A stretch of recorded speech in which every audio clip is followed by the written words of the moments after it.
Greetings, wizard, warrior, wanderer, and wayfarer alike, whoever you are, wherever you are, and whenever you may be receiving this transmission. Gather close as night descends her dominion around us, friends, and the woodland's bones creak their age-old hymns. 'Tis a pleasure to welcome you all once again to our mystic convocation. As autumn's reapings draw our minds inward, so we turn increasingly to the elder realms beyond the flesh. Over this fortnight, we've delved into the esoteric properties of air, that unseen matrix permeating all yet defying mortal grasp. We've mapped its correspondences to thought, communication, and the suit of swords in the minor arcana. Now, let us review.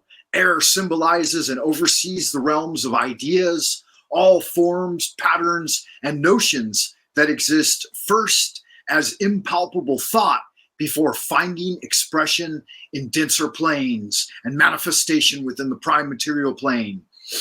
Related are the faculties of reason, the intellect, abstract philosophy, and these things elevate humanity above commonplace descent and decay. However, taken to excess, air can dry the wells of intuition, rending one heady yet heartless. Our travels through the swords reveal alignment with the artful blade, science, divination by logical means, and eloquence, both blessed and bane.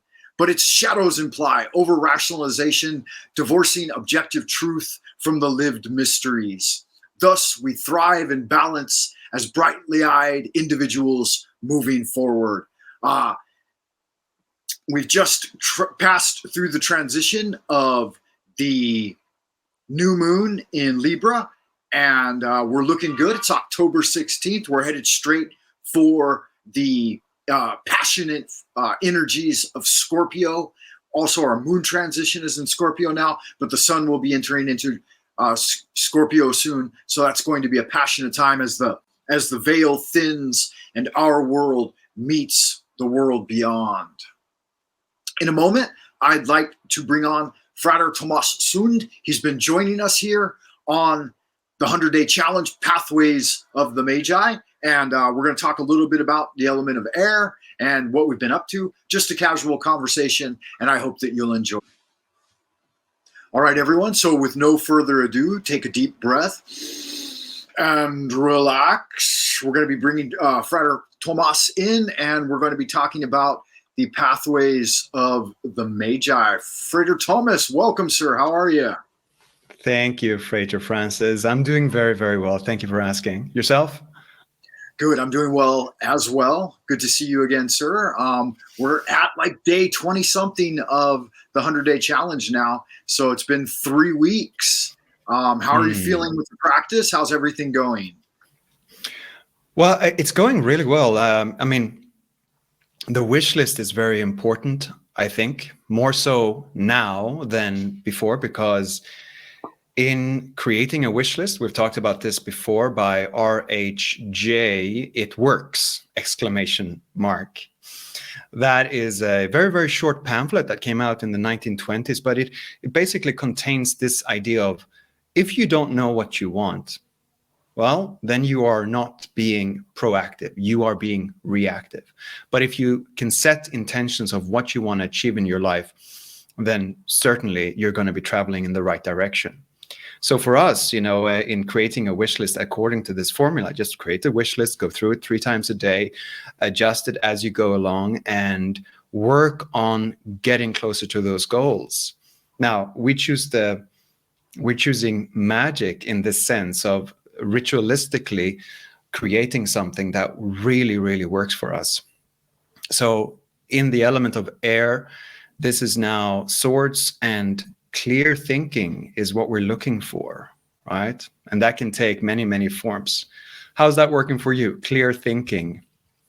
Yeah, I agree with you. I mean, with the swords, we're working on our discernment and our intuition versus analytical thinking and using the tools of the mind. In reference to the magical wish list, I thought I would talk a little bit about how I personally do it. Cool. So if you guys are interested in hearing about that, I can sum it up pretty briefly. So originally, when I started my wish lists, I would use one section of, like, get a full sheet of paper, and I would use one section of it in a larger format and kind of write things out in a little more detail, 3 items, right? 3 things I wanted to focus on. And then over time, I would use the different sections to refine it. Maybe prioritize, like some things drift away, some things manifest so fast that, like, you're within 24 hours, you're crossing it off your list because it just comes right up. But I realized that because my power had grown and I was manifesting more and more things in my life that are truly beneficial for me and are useful and can be rapidly implemented, I started making categorical lists. And so what I mean by that is I'll have topics, right? Topical lists, like I've got work and home and spirit and maybe some goals in magic and kung fu and practice art, all of these things that I'll focus on individually to improve upon. Yeah. At the beginning level, I don't know if the aspirant wants to go into that much extensive work, but again, just keeping a targeted list of 3 items is extremely useful. And like RJ, I've got that correct. It's not RJH, Yep. it's RJ. Okay. He says that if you wear a shirt where you've got a top pocket or any pocket on the body, or if you're a woman, you could put it in your handbag. But you want to have that list somewhere where it's going to kind of interrupt your day-to-day, like it's going to be accessible, it's going to be there. That way you're recalling it to memory. Of course, this is different than sigil magic, right? This is the wish list. So it's full in the element of air within the realm of ideation, and you're using your mental facilities to bring about that magic a little more than other types of practices. Any comments there? No, that's true. It's true. I mean, you could, of course, work on combining sigil magic. And for those of you who don't know what that is generally the basic idea is that you write down your intention, your wish, what you want to manifest. Better, of course, we're talking about language. Since I'm a hypnotherapist, I work a lot with language, and I listen very closely to how people talk to themselves, for example. And the idea is that I want to have, right? That's nice, you can start at. I want to have I want my business to be developed, right? I want to sell so and so much, or I want to get these customers, if you have a business or whatever you're looking for, right? However, if you are saying my business is successful and I have this and this much revenue, and you're expressing yourself in the present tense, in order to understand your own logic and your own language, you have to actually step into that and see and feel how that works for you. So if you write a wish list, you can experiment with writing it as if it is true this very moment. So, Frater Francis, we talked a little bit about this. Maybe I can take a minute and just ask people to take a moment and close their eyes and do a little bit of intention setting. How do you feel about that? Would that be okay? Yes, absolutely. It sounds good. All right. Before we do get started, though, I want to remind people that this is the 100-day challenge, Pathways of the Magi. We're in work 3. We're dealing with the elemental grade of air. And so we're rising up in the ranks from neophyte to zealator. And make sure that you guys check us out for backup information, PDFs, and coursework on, you can find me on buymeacoffee.com/Frank Monday. And of course, you can find Tomas on buymeacoffee.com/genius, right? So the genius, you, right?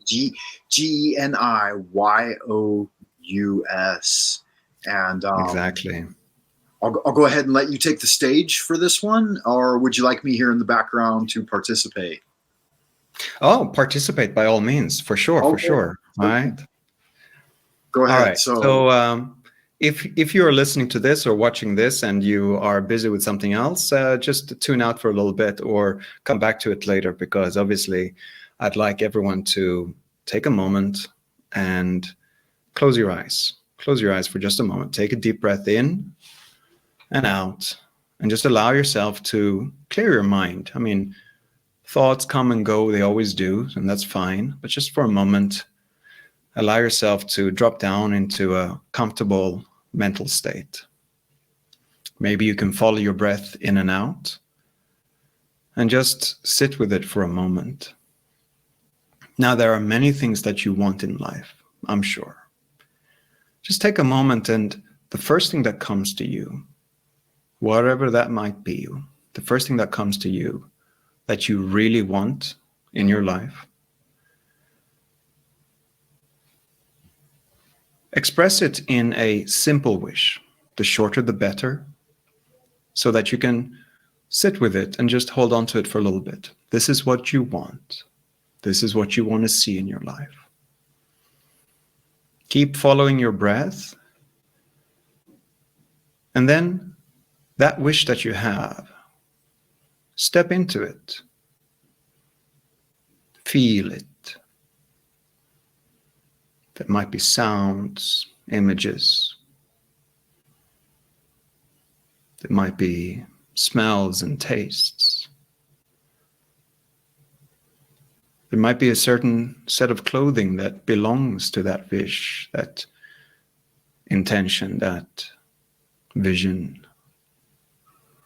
And if it doesn't come to you as a vision, explore your other senses and just stay there for a bit. And now, in that moment, move back in time just a little bit to figure out how you got there. What did you do just before to get to that point? And then a little bit further back in time, what other actions, behaviors, connections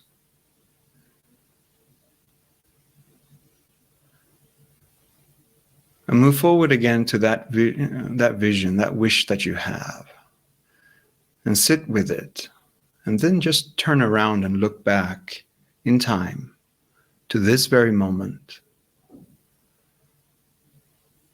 and see that path that stretches out, so that you know the steps of how to get to this point. And then back again into that vision, that idea, that place that you are. And just lock it in that this is where you're going. This is what you have. This is how you express yourself. And you can feel maybe a smile on your face, maybe a calm and positive energy in your body. And just stay with that and lock it in and allow it to integrate and assimilate within you, to be a part of you fully and completely. Take 3 more breaths, cleansing breaths, invigorating breaths, and then in your own time, come back to the room, come back to the place where you started. And when you're ready, open your eyes.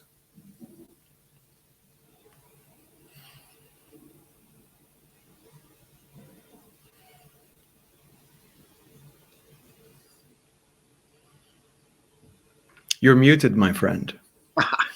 There we go. Okay. Welcome back, everyone. That was nice. Very lovely. Thank you for that, Tomas. My pleasure. As a small amount of debriefing on that one, I found myself achieving already my desired intention. That one I've been working on is greater vividness in my visualizations and really penetrating in and perceiving those spaces, you could say within the mind or within the astral realm, right? But as soon as I got locked into this meditation and the intention was to do this magical work, I was already there. Like I could really feel it. And your guidance and path working along that really opened up a lot of different things. I mean, I want to sit down and jot down a few quick ideas about prophetic visionary things I saw. One of the things I've been working on in this section is increasing my psychic powers. And when I went into it just now, it was almost as if my holy guardian angel whispered in my ear and said, no, no, no, no, no, Master Magician, that's far too trivial for you. And the veil was kind of thrown back, and I was revealed this even grander, larger scope of high magic that's well above and beyond these parlor tricks of psychic premonition or something. And I'm not by any means devaluing those powers. They're important, but they are secondary. Additionally, at that end part, when we were making the connection between the present and the future fruition of those things, I could see that winding path you indicated springing all the way forward. And I knew that I was there in that moment. But one of the interesting things is I saw these little deviating side paths that went off, and there were X's at the end of them, like they weren't the way to go. And I realized that there would be reminders and reminiscing of, hey, that's not the way you want to go, right? So there'll be signposts along the way. And that's what really makes that powerful, is when we collaborate and do it together and make those experiential breakthroughs in the moment, right? That's what this channel is really all about. So thank you for that. Tomas, good magic to you, sir. Yeah. But just as a side note, I mean, I'd like to tell everyone that I've worked with you in doing hypnotherapy and path working for a long time. I mean, all the way since back to your early days of training. And I've never failed to have good results in working with you. I've worked with other people as well, and I just didn't get the similar reaction. I think part of that is because we developed rapport and trust for each other. But I think part of it too is just that you learned your techniques the right way and implement them in a very professional manner. So I've had good teachers. Yeah. Yeah. That says a lot. Yeah, no, this goes back at least 10 years, right? 2013 was when I got 2014 when I was professionally starting as a hypnotherapist, but throughout my training in 2013, that's when we had our first stab at it, I suppose. And it's been very, very enjoyable for me, of course. I mean, it's not only helping myself, but I always see anything that we do in terms of this, what we want to call and label magic, it's always connected to everyone else, right? If you improve your life, let's say you give up one bad habit, or you join a new fraternity or a group, and you enjoy it, and it's like helping you develop as a person, so many other people will benefit from that too. There's so few things that we do in a vacuum.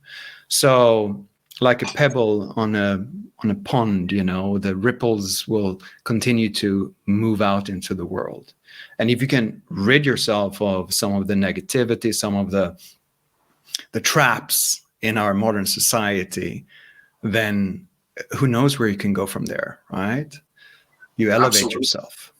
Yeah, every new challenge on whether it be the 100-day challenge or just daily challenges, I find that like committing to a 100-day challenge, it seems to really open the door, and it gives you something that is targeted, and like you said in the past video, that it's measurable, and you can do some record keeping. And then once you've completed it, you've actually got, you've got something, you've got another badge on your shirt or whatever, as it were, another notch in your wand, so to speak. I wanted to mention in a little bit about my personal practice of Yeah. the wish list. So for me, I'll do the banishing ritual or invoking, depending on what types of energies I need to summon at the time. And then I'll sit in meditation. I'll have preformed the items that I want, right? I'll have preformed some idea of what I'm looking for Mm. from my 3 items. And when I go to write those down, I like to do that relaxation and going deep inside. But I go ahead and I've been using a purple candle. Now you can use different colored ones, whatever association you have with it, but it has a Mm. magical feel to it and it has a sense of royalty. And I'll go ahead and I'll light the candle, right? And then Mm. I'll take my chosen instrument for writing, my wand as it were, and I'll sit down after having reached a trance state and then focusing from the flame to the words. And when I write, I really try to see those being illuminated in the astral plane. We'll have a look. Let me see if I've got some here that I can. Here's one I can share with you. So when I write, I try to use a flowing cursive penman or font or just writing, but I'll really take a nice good deep breath and inhale and then hold and then write that word not only into the paper but into the astral realm as well, taking nice meditative time to be sure that I formulate the word or Mm. the wording of it in clear, Mm. discernible means. And then in prior to the starting of the magical challenge, I told you guys that I would let you in a little bit as to how I use the abracadabra method. And so what I do is after I do this wish list and I've got it burning in the mind, as it were, I can close my eyes and see it with the assistance of the magical candle. I can see it flaming there in the ether, in the astral realm. And then I'll decree it. I'll say, this is commanded and confirmed, and send it out. Then I'll Mm. just simply chant abracadabra as the paucism section. So we have the volantia, right? The lighting of the candle, the focusing of the flame. And then we have the decreeing section of it, right? I'm decreeing it out into the responsive nature of the cosmos. And then I'll do a little bit of the incantation of abracadabra, whether it be 3 times or 9 or more, Mm. depending on that. I felt Mm. that I charged that chant into my aura and that I've broken the chains of lusting for results. And I found that just this simple application in the wish list has yielded such great results. I mean, like things will rapid fire start coming back to me because I don't know why it is in magic, but this kind of breaking yourself away from the attachment of it and just letting it go and letting the cosmos, the Yeah. universe, God, whatever you deem it to be, let it echo back Yeah. that response to you. I've personally found it really, really useful. Mm. Mm. Mm. Yeah, we started a little bit on talking about sigil magic earlier. So just to fill in the blanks there, let's say that you have this clear intention, and the common method is to delete every repeated letter, and then you have a jumble of letters that don't really mean anything. So you are, in that sense as well, you're letting go of the original meaning. And then you compile those letters into something that becomes a sigil, a picture, a whatever you want to call it, right?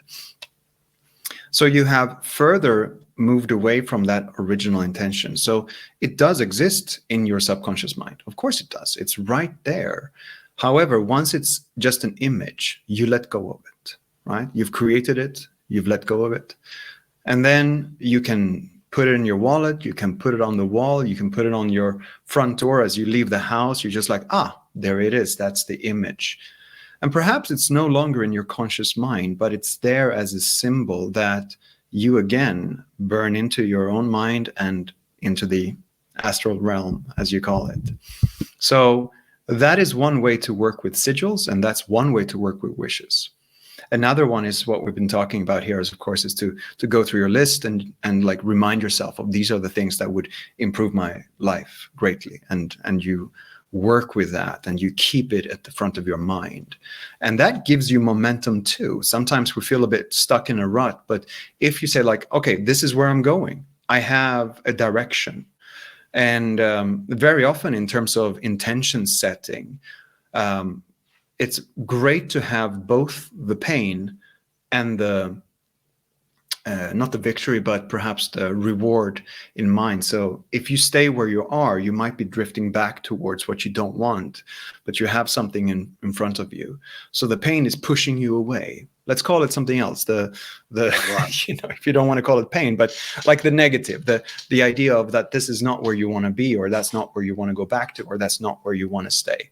So you have momentum in that sense. So as you're setting intention, moving forward, you might even think about, if you think about this list every day, you know, there's going to come a time where you're just, well, maybe it's just time to write that email, make that phone call, go see these people, make this commitment, whatever it might be. And that's how you work towards it. And since we're talking about manifesting something into the real world of what you have in your mind, then that can come in so many different ways. Sometimes the magic is just to take that step yourself, you know, and sometimes it's about sending that image out into the world as strongly as you possibly can. I think a healthy helping of both is where you need to be.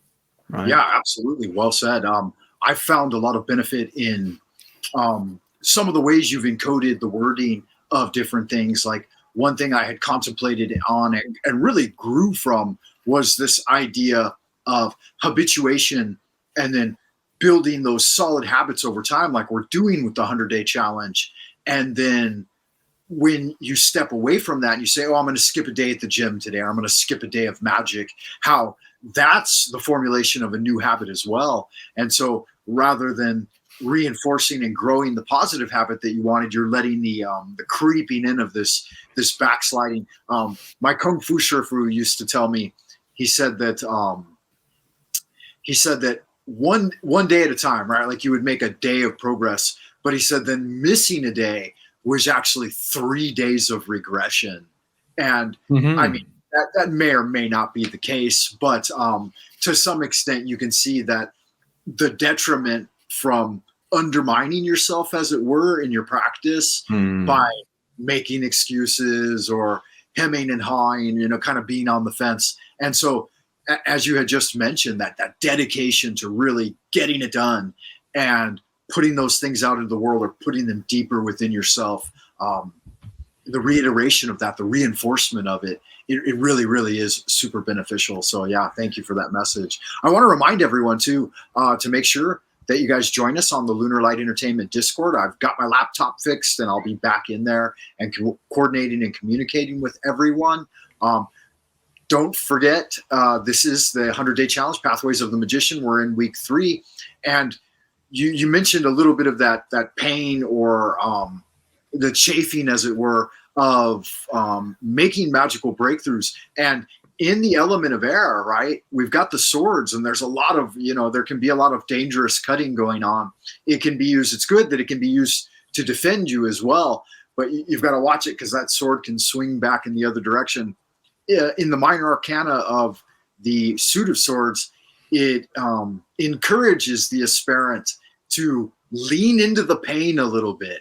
You know, it may hurt and it may feel like, you know, bitter herbal tea, but in the long run, it's there to benefit you and help you. So yeah, don't be afraid to lean into that pain a little bit. I can add one more thing when you talked about this idea of breaking the habit, or you do something every day. This goes to something that Ernest Rossi, one of my personal heroes within psychology, and hero might be a strong word, but he's someone I greatly respect. He talked a lot about this idea of your your awareness of a situation leads to the idea of it's creating an identity. So this is what I do. This is who I am. And then the identity, of course, like, okay, so I am a Kung Fu practitioner. Like, this is my identity.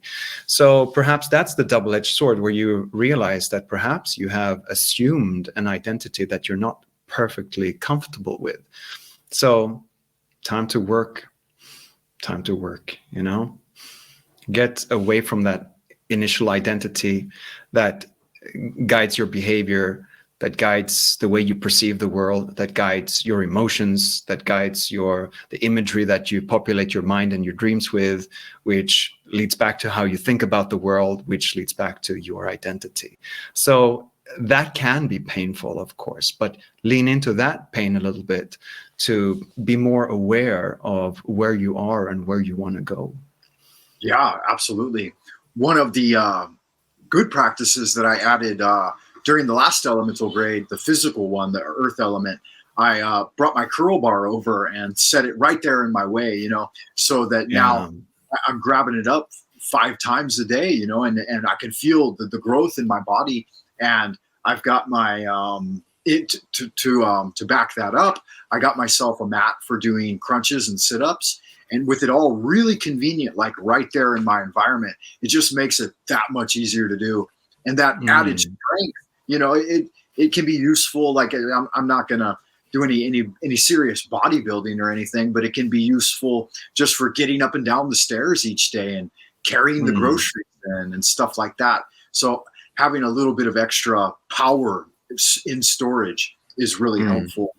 So to bring it full circle, what is the equivalent for air then? Yeah, those mental muscles, right? Working through puzzles. And for me, again, because order has been like the overarching main goal for me on this magical journey, Pathways of the Magi, it's been one of the things that's been the greatest challenge for me. So ordering things in my mind, like a moment ago, I revealed to you that one of my focuses during this part is to better organize the fathomless cavern, as it were, the mental landscape of the dreaming mind and the waking mind and how they connect. And putting those things into logical and reasonable terms, you know, three-dimensional mapping of them, and really doing some more art and stuff like that. So, and for yourself, you know, other challenges, anything that's going to be challenging you to bring forward your full clarity and your best, most positive thinking, I think it's a good time to focus on that right now. Fabulous. Yeah, good stuff. Good stuff. One thing, a little plug for myself here as well. I did a little short meditation here. I will, of course, do more. They'll be on my YouTube channel, and perhaps you'll link to it as well. There are a couple of meditations there already. And if you want to contact me as well and work on something special, I am doing a lot of Zoom calls or Skype calls, video sessions as well, if that's something that you're interested in. Very good. Can you tell me the exact way to reference your YouTube channel? It's Tomas Sund. Is that correct? Just add it under the video, perhaps, you know. Oh, okay. Yeah, I was going to put it on a tab there, but yeah, good idea for that. And let's see here. Yeah, I want to remind everyone to join the Lunar Light Entertainment Discord, and check us both out on buymeacoffee.com/Frank Monday or Genius. And definitely, Thomas has done some pathworking videos in the past, just recently for the one we just went through, the hypnoapotheosis. You did a really salient, crystal clear short, 60 seconds of okay. Is that what it was called? 60 seconds of all right. Yeah, just a short meditation of setting an intention and dropping into it and then coming back out. Yeah. But a really good one. A very clear reminder of how simple the process can be, and helps you wake up. I've been using it a little bit, like tuning into it a couple of times a week just to get a quick reminder on how to bring about, you know, the fruition of your magic. Yeah, so good magic there. I guess that's about all the time we have for today. So I'm going to thank you for coming on the show, Tomas. Thank you so much for that. Thank you for having me. Do good magic, and as we wander into the abodes of the future, we'll be doing more of these videos as often as possible, right? Well, we'll do our very best. Technology notwithstanding, of course. Okay, yeah. Great. Good then. I'll see you next time. Bye for now, Tomas. Take care. All right, everyone. That was just a really quick interview with good friend and colleague, Frater Tomas Sund. Make sure you guys get over there and check him out on his YouTube page. I believe it is at Tomas Sund 5394. I'll put it down in the description below. Sometimes I say I'm going to do that and I don't do it, but I'll definitely do it this time. Please hit the thumbs up, like and subscribe if it was your first time. Don't let it be your last time. Come back, leave a comment on the video down below. How are you doing on the 100-day challenge? Are you doing well with the elemental grade of air? And are you focusing the mental energies, concentration, attention, utilizing the balancing principles of intuition and analysis? And let me know about it. I look forward to seeing you in the abodes of the future at Astra per Aspera, and do good magic.